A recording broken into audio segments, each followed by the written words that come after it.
ममता बनर्जी और उनसे पहले की सरकारों की वजह से बंगाल आज भारत के सबसे पिछड़े राज्यों में से एक बन चुका है।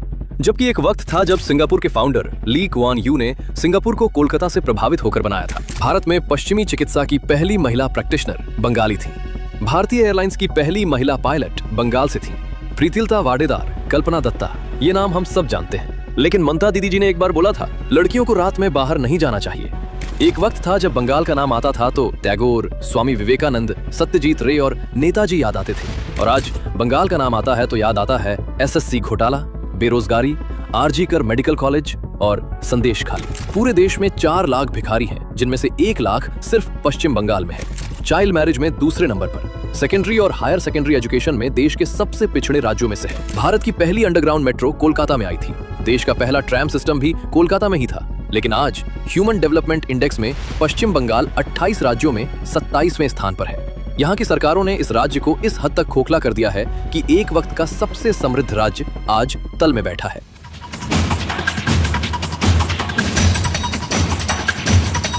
ममता बनर्जी में तानाशाही प्रवृत्ति जो आज दिखती है, इसकी पहली झलक ममता बनर्जी के सत्ता में आने के महज 1 साल के अंदर ही मिल गई थी। जादवपुर विश्वविद्यालय के प्रोफेसर अंबिकेश महापात्रा ने व्हाट्सएप पर ममता बनर्जी का एक कार्टून शेयर किया था। बस एक कार्टून शेयर करने के पीछे ममता बनर्जी ने न सिर्फ इस 60 साल के रसायन विज्ञान के प्रोफेसर को गिरफ्तार करवाया, बल्कि लाइव टीवी पर उन्हें माओवादी भी कह दिया। जब विश्वविद्यालय के छात्रों ने सवाल उठाए कि ये क्या है, आप हमारे साथ थीं, अभिव्यक्ति की आजादी की बात करती थीं, सीपीआईएम के गुंडों को हटाने वाली थीं, क्या हुआ? तो ममता बनर्जी ने उन्हें भी सीपीआईएम का एजेंट बता दिया। और इस कार्टून को लेकर वो इतनी संवेदनशील थीं कि पश्चिम बंगाल में जिस पत्रकार ने भी इस पर सवाल पूछा, अगले दिन जेल। और ये वही ममता थीं जिन्होंने 34 साल के वामपंथी शासन को इसीलिए हटाया था क्योंकि वो सवाल नहीं सुनते थे। और जैसे ही खुद सत्ता मिली, कार्टून केस इस बात का सबूत है कि वो भी सवाल नहीं सह सकती थीं। तो बंगाल के लोगों ने कहा, ये क्या है?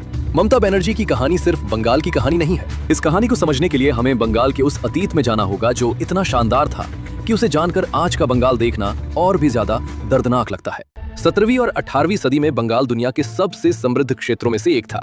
गंगा और ब्रह्मपुत्र के उपजाऊ मैदानों पर बसा ये राज्य व्यापार, हथकरघा और वस्त्र उद्योग में पूरी दुनिया में अपना नाम रखता था। उस वक्त एशिया में एक्सपोर्ट होने वाला 80% कच्चा रेशम अकेले बंगाल में उत्पादित होता था। ढाका की मलमल और मुर्शिदाबाद का रेशम, इनकी चर्चा मार्को पोलो से लेकर यूरोपीय यात्रियों तक सबने की। फ्रांसीसी यात्री फ्रांसवा बेनियर ने लिखा, 17वीं सदी का बंगाल मिस्र से भी ज्यादा समृद्ध था। मशहूर ब्रिटिश इकोनॉमिस्ट एंगस मैडिसन की रिसर्च के अनुसार उस वक्त अकेले बंगाल का ग्लोबल जीडीपी में 12% हिस्सा था। बंगाल की मलमल मिस्र की रानी क्लियोपेट्रा से लेकर रोमन रानियां तक पहनती थी। बंगाल के जहाज निर्माता इतने उन्नत थे कि अंग्रेजों ने उनके डिजाइन्स कॉपी करके अपनी नेवी बनाई। और सिर्फ व्यापार ही नहीं, 1817 में हिंदू कॉलेज की स्थापना हुई, जो एशिया का पहला मॉडर्न एजुकेशनल इंस्टीट्यूट था। 1857 में कलकत्ता यूनिवर्सिटी पूरे एशिया में अपनी तरह की पहली यूनिवर्सिटी। इसी ने भारत को पहला एमए, पहला पीएचडी, पहला डॉक्टरेट दिया। सत्येंद्र नाथ बोस ने आइंस्टाइन के साथ काम किया। गॉड्स पार्टिकल, हिग्स बोसॉन का बोसॉन इसी बंगाली वैज्ञानिक के नाम पर है। राजा राममोहन राय ने 1829 में सती प्रथा बंद करवाई। ईश्वर चंद्र विद्यासागर ने विधवा पुनर्विवाह कानून पास करवाया। बंगाल में 1850 में ही विधवा पुनर्विवाह होने लग गए थे, जबकि यूपी, बिहार, राजस्थान तक ये रिफॉर्म्स 100 साल बाद पहुंचे। विज्ञान में जगदीश चंद्र बोस ने 1895 में रेडियो वेव्स ट्रांसमिट किए, मार्कोनी से 2 साल पहले। सुभाष चंद्र बोस ने 1920 में आईसीएस एग्जाम दिया। पूरे ब्रिटिश एम्पायर के सबसे मुश्किल एग्जाम में 4थी रैंक लाए। सिर्फ 4 अंग्रेज उनसे ऊपर थे। फिर भी उन्होंने वो प्रेस्टिजियस नौकरी छोड़ दी आजादी के लिए। और 1947 में जब भारत आजाद हुआ, बंगाल भारत का सबसे इंडस्ट्रियली डेवलप्ड स्टेट था। पूरे भारत के इंडस्ट्रियल आउटपुट का 27% अकेले बंगाल देता था। टाटा स्टील, बाटा, आईटीसी, हिंदुस्तान मोटर्स, इन सभी बड़ी कंपनीज की मैन्युफैक्चरिंग बंगाल में होती थी। भारत का सबसे बड़ा पोर्ट बंगाल में था। हावड़ा को मैनचेस्टर ऑफ द ईस्ट कहा जाता था।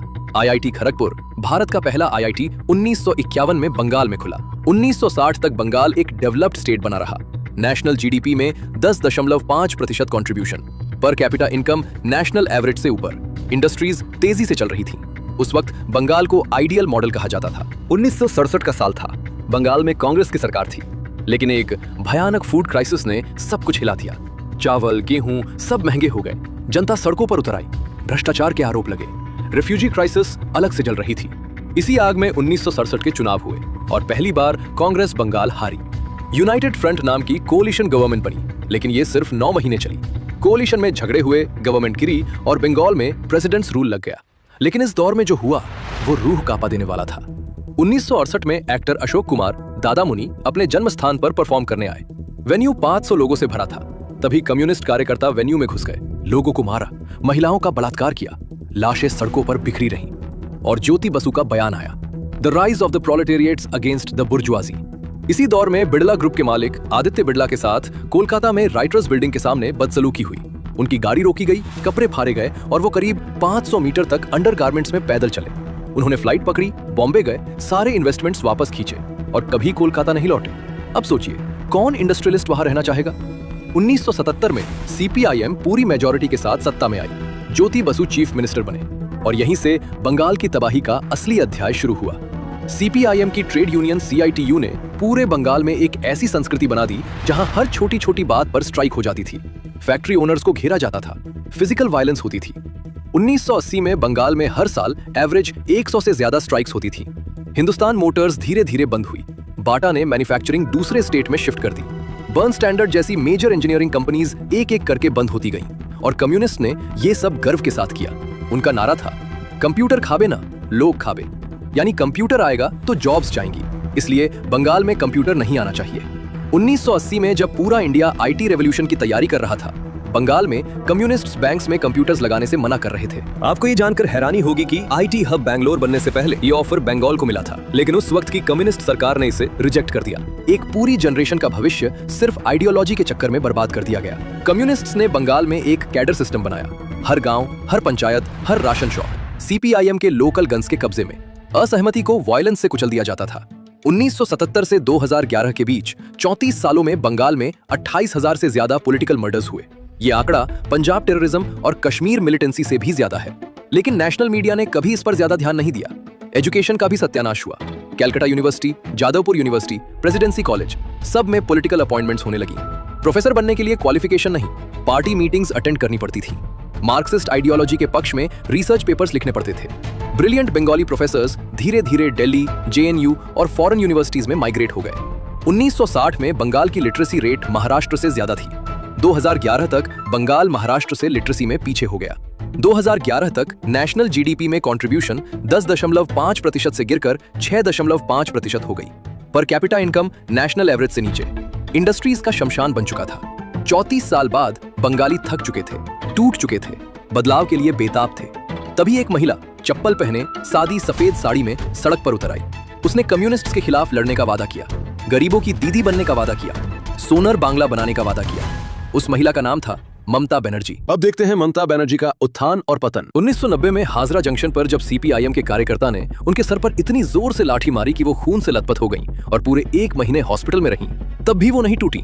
और जब पुलिस ने उन्हें बाल खींचते हुए जीप में बिठाया और राइटर्स बिल्डिंग के बाहर फेंक दिया, उस वक्त वो खुद नरसिम्हा राव की सेंट्रल गवर्नमेंट में मिनिस्टर ऑफ स्टेट थी। तब उन्होंने एक शपथ ली जो आज भी याद की जाती है कि जब तक चीफ मिनिस्टर नहीं बनूंगी, इस बिल्डिंग में कदम नहीं रखूंगी। और बंगाल के थके हुए, पिटे हुए, टूटे हुए लोगों ने पहली बार सोचा कि शायद यही वो इंसान है जो इस दलदल से निकाल सकती है। 1998 में उन्होंने कांग्रेस छोड़ दी क्योंकि उन्हें लगता था कि कांग्रेस सीपीआईएम की साइलेंट पार्टनर है और बंगाल में असली विरोध कभी हो ही नहीं सकता अगर वो उसी पार्टी में रहें जो सीपीआईएम से पर्दे के पीछे समझौते करती रहती है। इसीलिए उन्होंने तृणमूल कांग्रेस बनाई और अगले कुछ सालों में वाजपेयी की एनडीए सरकार में रेलवे मिनिस्टर भी बनी। छोड़ा, वापस गईं, फिर छोड़ा। ये उनका अपना एक अंदाज था जो लोगों को कभी समझ नहीं आया, लेकिन जिसने ये जरूर साबित किया कि वो किसी की जागीर नहीं है। फिर 2006 में वो मोड़ आया जिसने ममता बनर्जी को बंगाल की सबसे बड़ी नेता बना दिया। सीपीआईएम की सरकार ने रतन टाटा को सिंगुर में नैनो फैक्ट्री के लिए जमीन दी और उस जमीन के लिए हजारों किसानों को बिना ठीक से बात किए, बिना उचित मुआवजा दिए जबरदस्ती उजाड़ा गया। और जब किसान विरोध में उठे तो ममता उनके साथ खड़ी हो गईं और 21 दिन का अनशन किया, जिसके बाद उन्हें धारा 144 में खींचकर बाहर किया गया।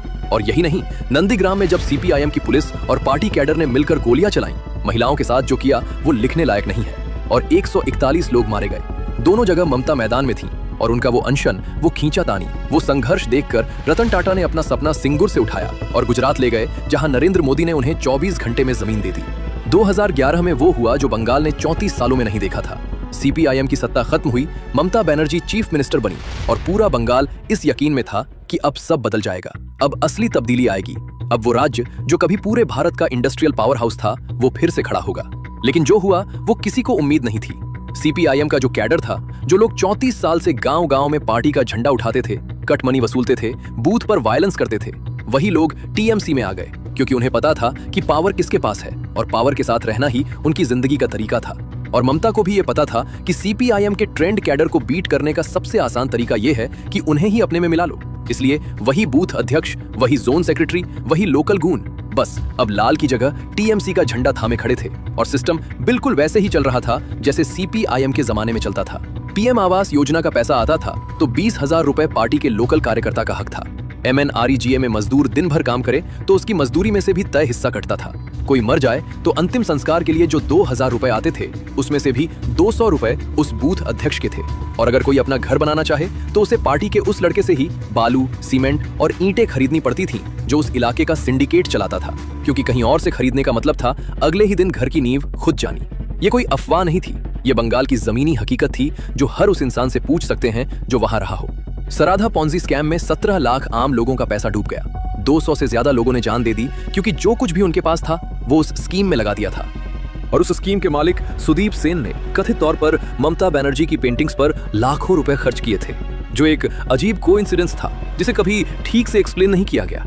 नाराज स्टिंग ऑपरेशन में टीएमसी के 11 बड़े नेताओं को कैमरा पर कैश लेते हुए पकड़ा गया और उसमें मंत्री भी थे और सांसद भी।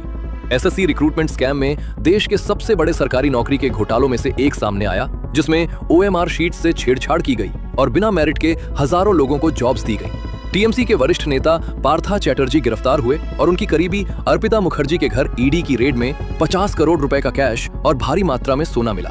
और हाईकोर्ट ने 25,000 से ज्यादा टीचर्स की नियुक्तियां एक झटके में रद्द कर दी, जिससे उन हजारों लोगों की जिंदगी तबाह हो गई जिन्होंने सालों मेहनत की थी।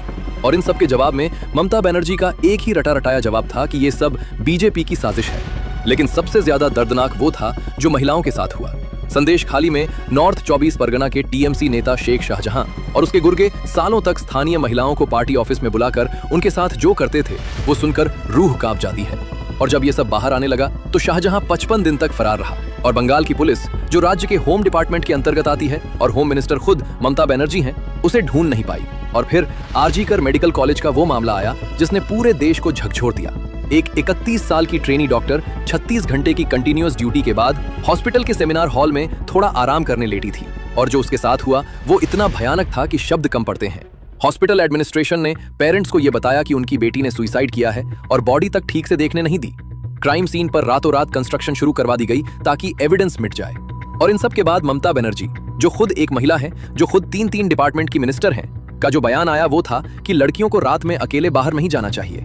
इस बयान पर जो कहना हो कह लीजिए, लेकिन ये समझ में नहीं आता कि एक ऐसी नेता जिसने अपनी पूरी राजनीति महिला सशक्तिकरण के नाम पर खड़ी की, जिसने खुद लाठियां खाई, जो खुद चीफ मिनिस्टर बनी, वो ये कह रही थी।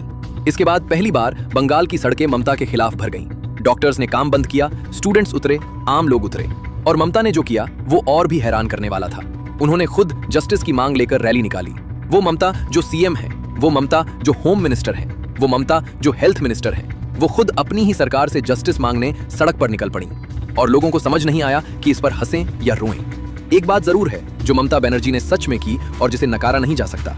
उन्होंने 70 से ज्यादा वेलफेयर स्कीम्स बनाई, जिनमें कन्याश्री ने बंगाल में लड़कियों के स्कूल ड्रॉप आउट रेट को काफी कम किया। लक्ष्मी भंडार में घर की महिला मुखिया को हर महीने पैसे मिलते हैं। रूपाश्री में शादी के लिए मदद दी जाती है और 2 रुपए किलो चावल ने उन लाखों परिवारों को राहत दी जिनके पास कुछ नहीं था। डायरेक्ट बेनिफिट ट्रांसफर का ये मॉडल, जिसे बाद में पूरे देश की हर पार्टी ने किसी न किसी रूप में अपनाया, उसकी शुरुआत करने वालों में ममता बनर्जी का नाम आता है। लेकिन इन स्कीम से यही होता है कि गरीबी मैनेज होती है, गरीबी खत्म नहीं होती। और बंगाल का पढ़ा लिखा युवा डिग्री लेकर दिल्ली, मुंबई, बेंगलुरु की तरफ भागता रहा, क्योंकि यहाँ कोई इंडस्ट्री नहीं थी, कोई नौकरी नहीं थी, कोई फ्यूचर नजर नहीं आता था। ममता बनर्जी वही बन गई जिनसे लड़ने के लिए वो कभी मैदान में उतरी थी। और बंगाल, जो कभी पूरे भारत को रास्ता दिखाता था, आज खुद किसी ऐसे रास्ते की तलाश में है जो उसे उस जगह से वापस ले जाए जहां वो कभी हुआ करता था। उम्मीद है कि बंगाल एक दिन फिर उस मुकाम पर पहुंचेगा जिसका वो हमेशा से हकदार रहा है। जय हिंद।